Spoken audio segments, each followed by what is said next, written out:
Hello, and welcome to another episode of Point to Point. It's the show where I drive from one point to another and try to get to the point. Today's episode is a very special, long episode, I think. I have to go to a different office today, so we're going to a different state. So let's buckle up and have some fun. Today's point, I guess it's more of a question, really, if you think about it. Comes from the Discord. If you would like to ask, posit some questions or some topics for the show, I am all ears. I think this is episode 42, 43, and it's been fun keeping up with it. But if you have some stuff that you think would be a good topic for the show, hop into the Discord. The links are in the show notes. This one, I think, comes from Eric. Hello, Short Game Long Talk, Eric. Nice to see you again. Today, the point, question, topic, thought is kind of my gaming history. Like, why did I get into games? How did I get into games? And where does it all begin? I feel like there's a lot of different ways that this can go. But I guess we'll start chronologically, and I'll kind of tick through some of the big hits. Memory is a bit hazy as it goes, so I might get some of these out of order, but hey, that's fine, right? We'll figure it out. I will say my gaming history generally begins with the PC. It begins with the Game Boy, and it also kind of sort of begins with the PS1/N64. I think, and like I said, memory's hazy, so I need to kind of get this together. But for some reason, I feel like I had a PlayStation 1 before I had an N64. It all kind of mishmashes around when I was about 7. So I had the original Game Boy with Tetris. And I had some fun with that. And then I had Super Mario Land, I think, is what I ended up playing on that for the most part. And then loosely after that, I got an old Acer, I guess it was new at the time, an Acer PC. And it was my first desktop computer, and it was the canonical, this computer goes in the computer room computer. And there were some games on there. I remember I had the Lego Island, maybe is what it's called. That is a game I've thought about doing more with in the future. But I remember loosely kind of playing a Lego game on there, and for some reason I have this image of a Lego man with a pizza just seared into my mind. So I think that's Lego Island. And then after that, I had the real PC game. Real heads will know. My favorite PC game for the longest time, even though I was just abysmal at it, was the Microsoft Encarta disc. Because here's the thing, MindMaze, the trivia labyrinth in that game, was just cool. I've also wanted to go back and play that because I've seen that there's ways to do that. But MindMaze is where it's at. I had a blasty blast playing that. And if you don't know what it is, you should look it up, because it really is just it's funny because it's a first person kind of point and click game, but the point and click part is answering trivia questions and then clicking on doors and stuff. It's a little rogue. It's a little just like Myst, I guess, but it's just all trivia, which is it's fun. I have fond memories of that game. I can't tell you if it's good or not, but it was a fun time. It was one of the more formative game experiences I had on that computer. I also kind of fell in love with Roller Coaster Tycoon on that good old computer, and that was a blast as a youth. You don't know how to play that game, so the way you play that game is you make insane roller coasters and then chop out a segment and see how far you can fling the roller coaster cars, and that's mostly how I played that game. A lot of games when I was 7 to, let's say, 15 involve immense amount of destruction against the rules of the game. We will talk about NASCAR on the N64 in a little bit. So yeah, I played the PC Roller Coaster Tycoon. There are a couple of other like game compilations that I have memories in my head of it. Like there's a real like fisheye lens guy mugging for the camera with a silly hat. I think was like a math related compilation game. I think there's like a Marble Madness thing in there or something, but it was mostly just like loose games. I was very much a Lego kid at that time, so most of my fun was in playing Legos or making grand armies out of my Risk pieces and still never having played Risk for real. So yeah, I kind of played around with that stuff, but gaming was kind of just like a secondary thing to me. Like I was very much a play with my Legos or watch Space Jam kind of kid, and then I played some computer games and some Game Boy games from time to time. Around that time, somehow my dad was able to get a hold of a modded PlayStation 1. So I had never touched a PlayStation before then, and then he shows up one day and says, "Hey, check this thing out." And I have, again, very few memories of playing that PlayStation, but I do remember that there was either a binder of CDs or just one CD that had a shitload of games on it. And I think I mostly spent my time playing Warhawk, a game that I have very little recollection of. I remember it being a thing that I think on in a funny way whenever I play Ace Combat. It was that game. But yeah, I had a weird modded PlayStation 1, and I think maybe the thing here to add is that my dad is not a video game person. I don't know where these things came from. I really don't have an idea of why he got the PlayStation from our neighbor who had a modded PlayStation, or like where the Game Boy came from. Like I still have the original gray DMG Game Boy, and I don't know how I got it. It's kind of like a weird thing because like my dad never really played games. Like there was a Genesis in the house, and I played Sonic 2 for a while, but I mean I rarely got out of Green Hill Zone Sonic 2. But yeah, I don't really know how all of this game stuff came into my life. And then kind of the next kind of phase, I guess, after that was around the same time my parents split up, and then all of that fun stuff. And I think the weird, hey, this bad shit's going down, here's a thing to take your mind off of it, was Pokemon Red and Blue.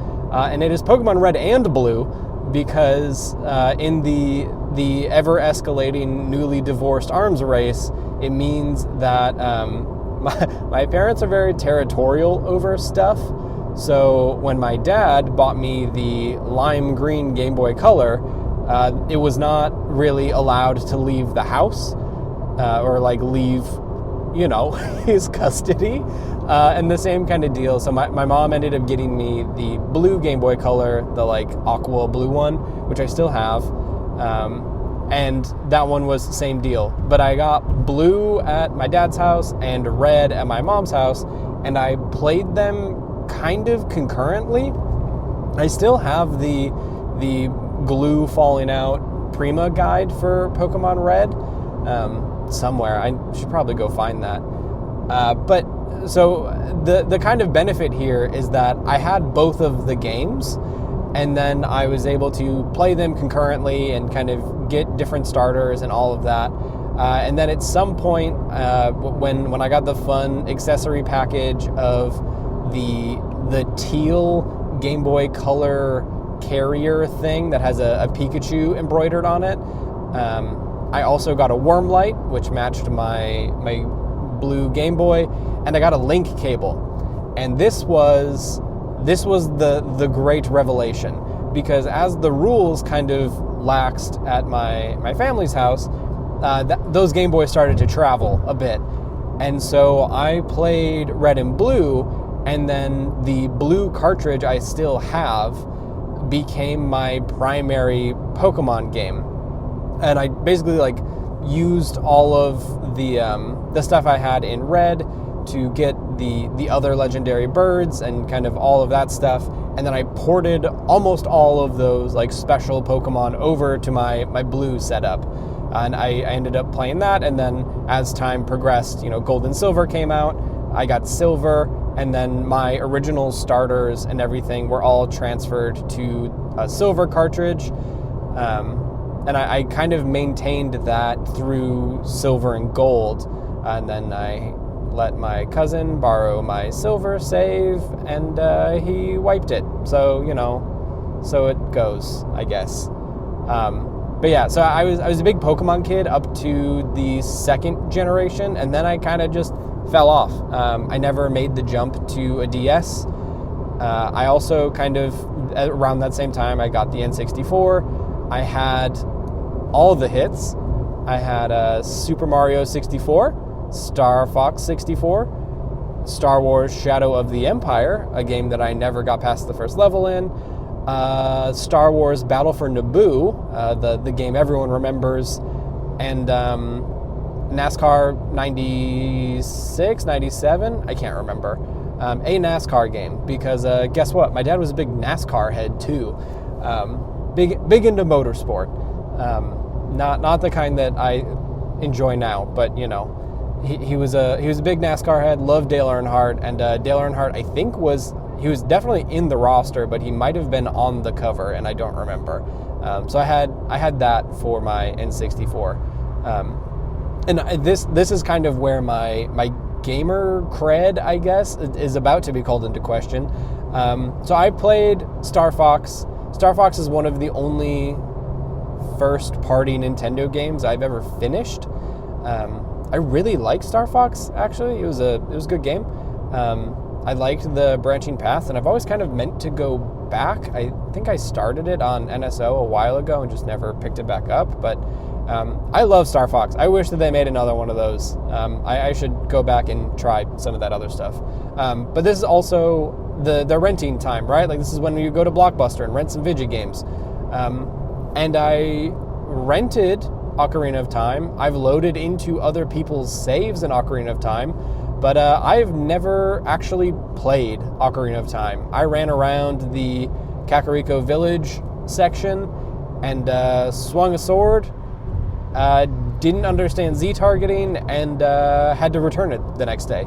So my time with Zelda up until Breath of the Wild really has been, I have not played these.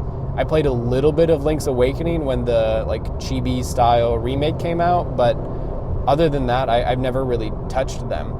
And the same for Mario. So I played the first couple bits of Mario in Mario 64. My favorite level in Mario 64 is the start screen when you can pull his cheeks. And then I think I've jumped into some paintings, but I have, less than, we'll say, 10 stars in that game, grand total. And then again, I never picked up another Nintendo console until the Switch. So Mario Odyssey was my second Mario game, besides the time I spent playing Super Mario Land on my original Game Boy. And then I kind of moved from that to Battle for Naboo, which is, I guess, it's like a Rogue Squadron, but not, none of the good Rogue Squadron-ness. And that was an alright game that I also don't have any real deep memories of finishing. I remember that it was one of my first real loves of playing a spaceship game. I love a good third-person spaceship game, and that was probably the first I had.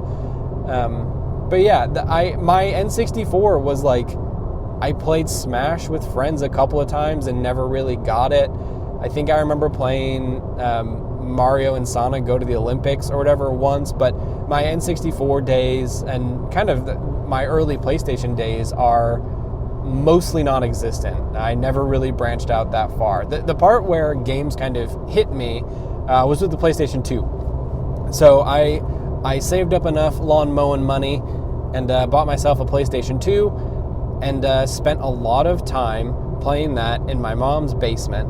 And that's kind of where I fell in love with a lot of the, I guess not at the time, but Sony first party stuff. So like I loved the Ratchet and Clank games. Those were like instant gets for me. I played the first 3 of them and kind of played through them multiple times. I had like all the leveled up guns and all of that stuff.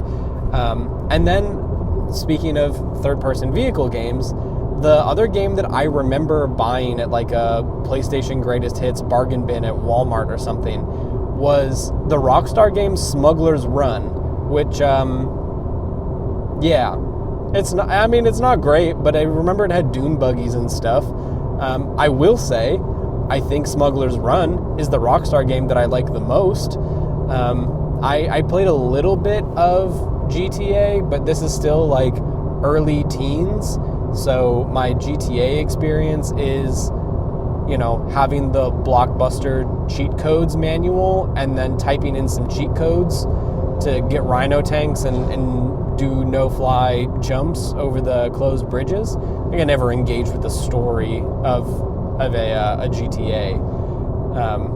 But yeah, I feel like my time was mostly spent with Ratchet and Clank and games like that. And really, the nostalgia I have for like missed games are primarily from the PlayStation 2. Like the games that I think about a lot that I wish that I would have played are more Armored Core games. I wanted to really get into the Ace Combat games, more on that later. But the thing that I always really want to get into, and there still isn't like a really good way to do it without me buying a PlayStation 3, is I really want to play the Sly Cooper games. Like really want to play them.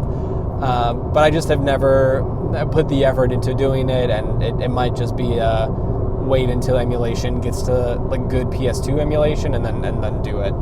Around this same time, the parental arms race is still occurring, and we arrive at one of the, if there's going to be a top 10 or top 5 most influential Phil games, we arrive at the first one, and it is my dad buys me an original Xbox.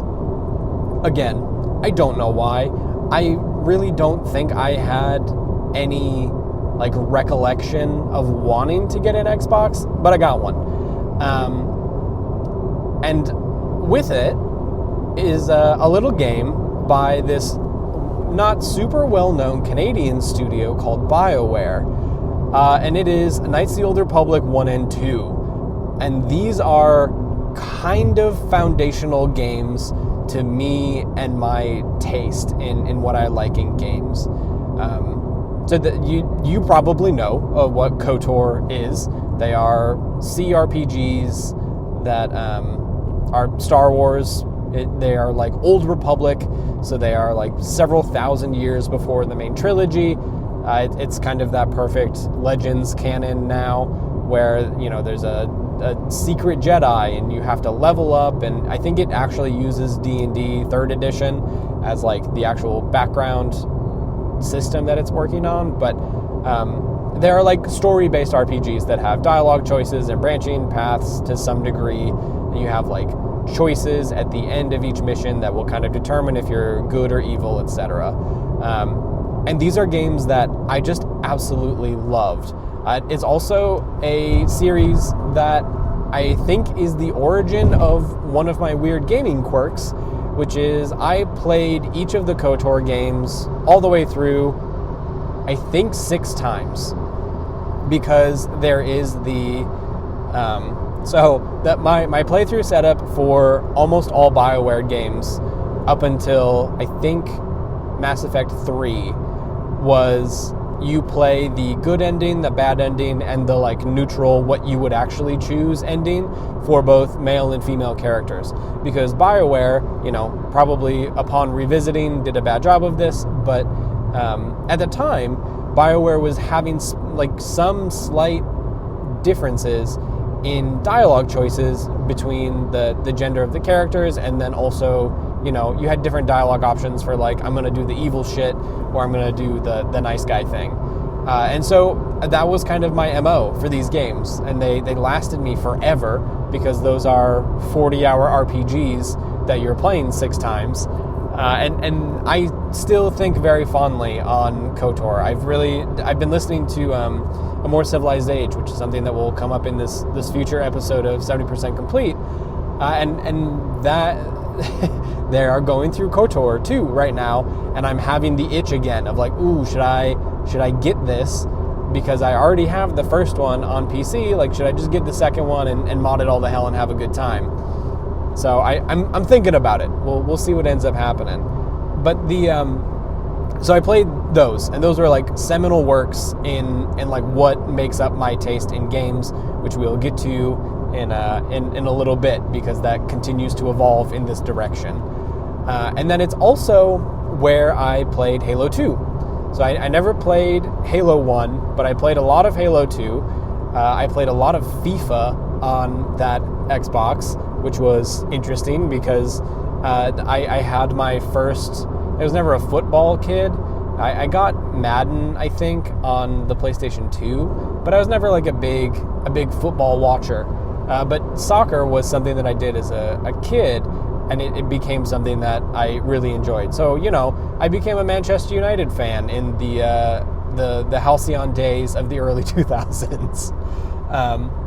So yeah, I played that stuff on there. This is also kind of the time when I'm starting to branch out into weird kind of first-person shooters. This is where I played a game that I've talked to Logan about a couple of times now, called Pariah, which I don't remember much of. It's just kind of a mid-tier first-person shooter, I think.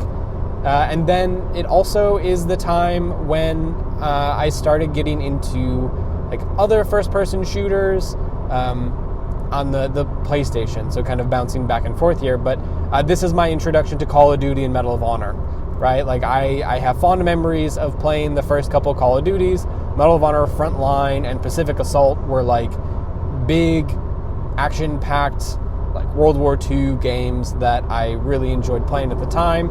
And I never really touched the multiplayer, both with that and like we had fun in Halo 2 multiplayer, just, having rockets and warthogs and stuff, but that was all local. I never really played online with any of this stuff.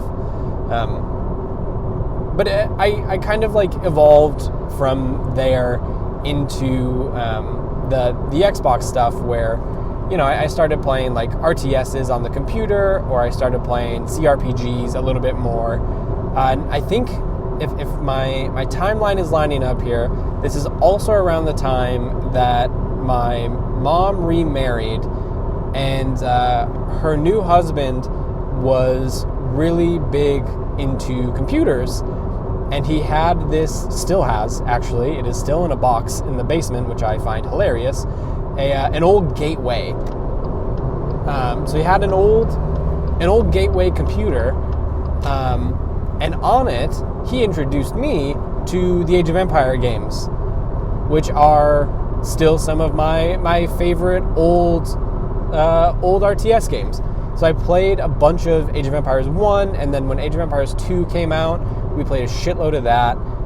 This is also my first introduction to, I think, playing games and having some access to the internet to look up console commands and cheat codes. So I would look up some of these, and then you get the fun like astronaut enemy who drives around in like a 1950s car, and you have the just drop nukes everywhere, like all that good stuff is where I started playing with that. And then that kind of developed into Age of Empires 1, Age of Empires 2, and then it turned into Rise of Nations was another one that came out around then, I think around the time I was playing it, which is another RTS, but it's kind of like Civilization, except instead of tiles, it's all kind of direct control RTS, and your technology tree is literally going up through the technology ages, which was fun. And then there's also other games like, what was it called? Art of War, I think, is what it was called. The Art of War Cossacks edition is what my brain is thinking, which is another direct control RTS, but it was like incredibly beautiful Napoleonic direct control RTS, and it had formation controls, so you could make giant star forts out of walls and everything, which is what I spend most of my time doing in the map editor. And then you had formation controls, so you could have all of your Pikmin or your musketeers join up in like a square formation or a line formation. And I had a lot of fun with that because if you know anything about me, Napoleonic conflict, and I just love me some frock coats. And that's that was probably the beginning of that, if I had to guess. But I really enjoyed that game because it allowed for a lot of creativity and kind of playing around, especially with, a guy who likes Age of Empires, like my stepdad. You can kind of expect him to also like World War II movies or movies like Gettysburg or, things like that, like Napoleonic era or Civil War era conflict movies that have like a lot of really interesting looking fortifications and stuff that you can build in Art of War. And then that's kind of like the end of my PC gaming experience for a while. Like I would still chase the RTS here and there for the most part. Like I played the Red Alert games. The last one that I ended up playing was Generals, which was really good, and I enjoyed that. So I kind of followed this RTS path for a bit. And then Age of Mythology, right? Like Age of Mythology came out. I was in middle school, I think, because I remember I won a short story writing contest with a short story I wrote about the main protagonist of Age of Mythology. I fucking love Age of Mythology. I played the remake, retold or whatever a little bit, and that game kicks ass. I love that game. You should go play Age of Mythology if you like RTS games with like a little bit of whimsy to them. It's a fun time. And then I also started to get into more like tactical games at that time. So I remember playing a game called Silent Storm, which I thought about going back to actually, but it's a turn-based tactics game, kind of like an XCOM, but it's set in like an alternate history World War II, like late 40s, I think, and it's all about, guess what, the Nazis have mech suits and stuff. And you're kind of going up against it, and you're picking your weapons, and it kind of all lines up with the World War II craze that was going on in video games at the time in general, which I kind of mentioned because this is probably a journey I will go down at some point, and it's about how, I start this episode by saying memory is really bad. My memory is not great of these early times, but my memory of things in video games is very good. So the like combination of World War II weapons and systems and all of that stuff in Medal of Honor games and in Call of Duty kind of translate over to this tactical stuff where like I remember what the well rod is and I know how that works and I can kind of picture what that is and what character uses it and everything. And that kind of like, it becomes the connective tissue, like kind of the beginning of my lore brain, where it's like, oh yes, like I know this tool, I will use this tool in this game, and like kind of mythologize it in a way that's, it builds on my World War II gaming in that kind of way. Let's see. So that's PCs. I think around this time, I am also starting to pick up, I guess we're probably like 360 era now, I think. So in the lead up or just after, it must have been in the lead up. In the lead up to the 360, we're deep in the days of smaller local bookstores that have magazine stands filled with gaming magazines. And I ended up getting a subscription to Game Informer, and then also a sub to the official Xbox magazine. And in the official Xbox magazine, I learn about a little video game that you may have heard of, and it's called Mass Effect. And I actually need to go and try to find if there is a version of this magazine somewhere that I can get. I think the Video Game History Foundation has been scanning them, and this is from like 2006, 2007, so I imagine there are plenty of copies. This is kind of like an artifact that I reference in my mind a lot that I kind of wish that I just had a copy of, so maybe I should do that. But there is a article, like a preview of the new hotness from BioWare called Mass Effect, and it's only, I think it's exclusively the concept art. Like we're not even looking at screenshots or anything yet. It's all concept art, and it's an interview about what they want the game to be and kind of some of the ideas they have. And the thing that sticks out to me is something that has never made it into any Mass Effect game. I think it's like probably a thing they have talked about putting in the next Mass Effect game. But it's the concept that as you play the game and do some shooting and progress through, your armor will get dirty, and you will be able to, in the Normandy, you'll be able to go back and you'll be able to wash it, which just seemed like it's such a weird thing to grasp onto, 15 or 10 years, 20 years later now. But it's something that has always stuck with me as like a really cool concept of the way that like gameplay is not just, hold left trigger, pull right trigger. It can be something different than that. It can be bigger than that. It can be like more creative and just weird. So I like remember that. I stick with that a lot, and I should probably go back and get a copy of it. And that means, because of that, where we're talking about Mass Effect, like Mass Effect is also another one of those seminal Phil video games. I love Mass Effect. I played a shitload of Mass Effect 1. Oh wait, hang on. I just remembered. We need to go back to the original Xbox. Okay. Logan and I have had this constant thought of, we need to cover this one game. Because before the heyday of Vikings, and before the big like jump off point of cyberpunk and all of that stuff in video games, there was Too Human. And here's the thing, I really like Too Human in retrospect. It might have been an awful game, I don't remember. I actually don't remember how far I got into it, but I remember that it was a weird, interesting third-person combat game that was with cyber Vikings, and that was really neat.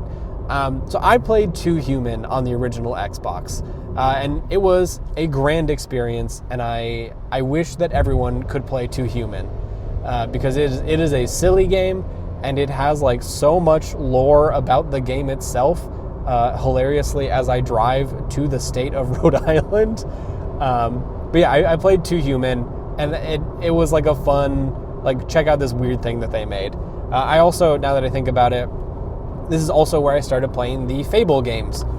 So I played Fable 1 and 2, I think, on the OG Xbox, and then when I got a 360, I ended up playing Fable 3, and I loved all of those. You can kind of start to see the thread of character-based story action games that I start digging into. I guess let's jump back to, I guess, the Xbox 360 is where we're going next. I did not get a PlayStation 3. The PlayStation 2 was kind of the beginning and the end of my time with PlayStation until much later.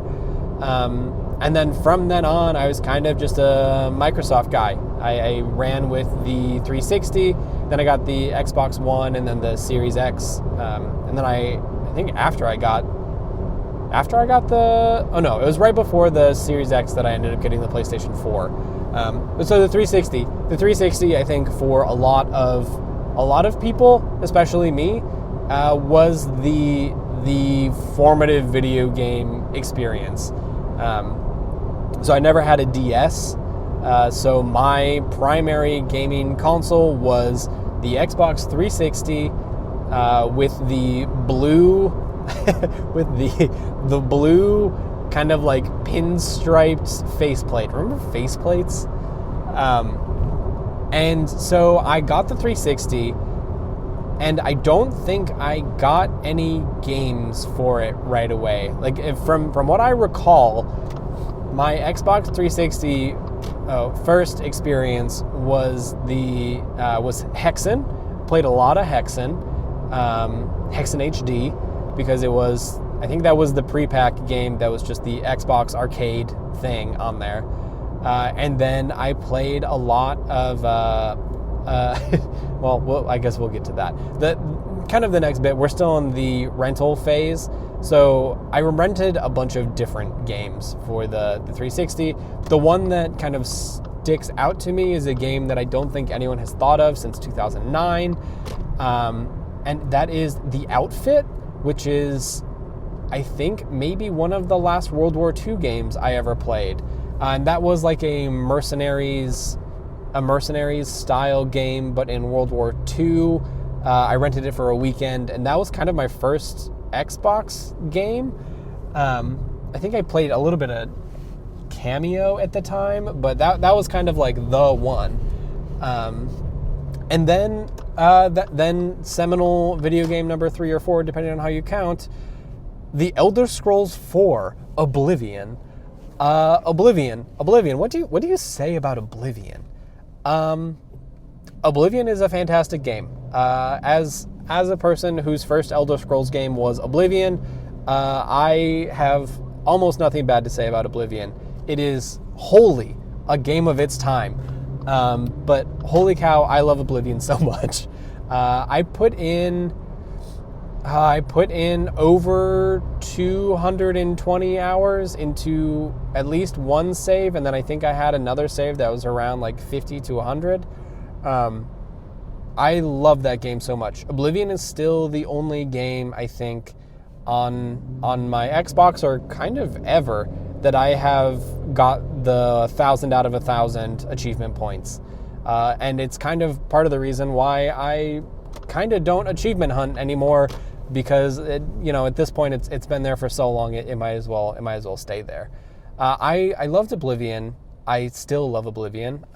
You will most likely hear some references to it in a bunch of my stuff. I think about a lot of the characters in that game a lot, specifically, and hey, TMI, but sometimes when I'm sitting in my good old therapy session, I do think about Ongar the World Weary a lot, the fence up in Bruma, because I feel like calling oneself the World Weary is an incredible choice. I kind of just spent so much time in that game running around and playing the story and collecting all of the armor, and I think that this combined with KOTOR is, and Mass Effect to some degree, is the origins of another like major gaming behavior that I have, which is I kind of play a lot of these video games for the fashion, which is a topic that I kind of want to dig into separately, either in a video project or another episode of Point to Point. But I approach a lot of RPG games, and like one of the big draws to an RPG for me is the fashion. Being able to like customize your armor and like pick different pieces and all of that stuff. And it's also been some of the reason that I've bounced off games, because the fashion choices were bad or there weren't any. This is weirdly one of the reasons that I had not stuck with any of the early Final Fantasy games, because for the longest time you would add armor, but you wouldn't end up being able to change what your appearance is, and that always bummed me out. So I just like, well, if I get this cool looking armor, but I don't get to wear it, like that's not fun. And then that's one of the reasons I end up leaving. There are other reasons, but as you can tell in my gaming history up to this point, there is not a turn-based RPG. But yeah, so I played a shitload of Oblivion. I still love that game. Oblivion is also one of the beautiful games that I don't remember how this happened, but Oblivion is one of the beautiful games that I still have my cloud saves for. So every once in a while, I will boot up my nostalgic Oblivion save and just see what's up in my house and see what's going on in there, because I love that game. So yeah, I played a bunch of Oblivion, and then, you know, you just have the general Xbox 360 fare.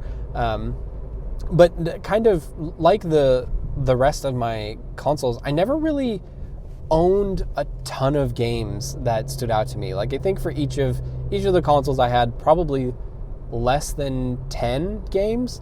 We didn't make a point to purchase a lot of them, because, you know, this is mostly like a me hobby. It was not something that I really shared with my family or my parents or anything. So it was kind of a thing that I only did a little bit. You know, only got a few here or there. But I ended up having a really good time with Oblivion, and then I kind of, at that point, let's see, Xbox 360, oh yes, this is what happened. So, so I got the Xbox. I got the Xbox 360. I played all my video games on the 360. And then around this time, my littlest sister also wanted to play some 360 games, and she was, I think, like 7 or 8, like not very old. There was a major problem in that she really liked playing the Lego games, and they got a good old bargain bin video game of the Lego Indiana Jones and Kung Fu Panda combo pack. And this is probably where I will end part 1 of the gaming history. And got the combo pack. And what happened was, I don't know why this is the case. I still kind of try not to blame her for this, but it is a thing that I blame her for a little bit.